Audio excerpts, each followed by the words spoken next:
US. പ്രസിഡന്റായി അധികാരമേറ്റതോടെ Trump ആദ്യം ചെയ്തത് ജന്മാവകാശ പൗരത്വം റദ്ദാക്കുകയാണ്.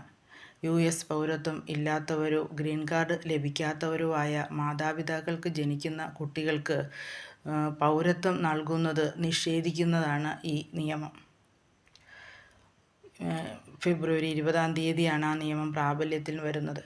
അതിനു മുൻപായി സിസേറിയനെങ്കിലും നടത്തി തൻ്റെ കുട്ടിയെ പുറത്തെടുക്കുവാൻ വേണ്ടി ഗർഭിണികളായ സ്ത്രീകൾ, മാസം തികയാത്ത സ്ത്രീകൾ ഓരോ ഹോസ്പിറ്റലുകളോറും കയറിയിറങ്ങുകയാണ്. എത്ര ദുഃഖകരമായ ഒരു അവസ്ഥയാണല്ലേ.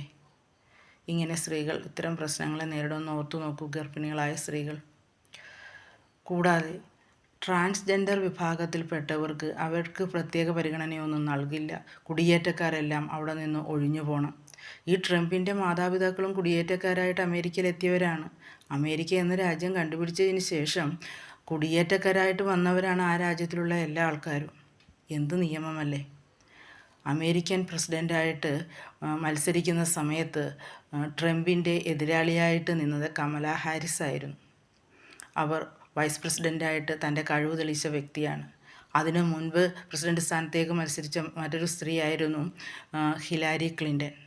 അവരും തൻ്റെ കഴിവ്, തൻ്റെ വ്യക്തിമുദ്ര വിദേശകാര്യ സെക്രട്ടറി എന്ന നിലയിൽ തെളിയിച്ചിട്ടുള്ള ആളാണ്.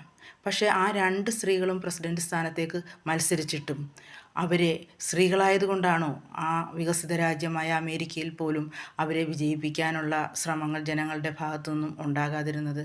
ട്രംപ് ഒരിക്കൽ പ്രസിഡൻ്റായി അധികാരമേറ്റ് വളരെയധികം പ്രശ്നങ്ങൾ ജനങ്ങൾ നേരിട്ടതല്ലേ. അപ്പോൾ സ്ത്രീകളായതുകൊണ്ട് അവർക്ക് വേണ്ട പരിഗണന ലഭിക്കാതെ പോയതല്ലേ.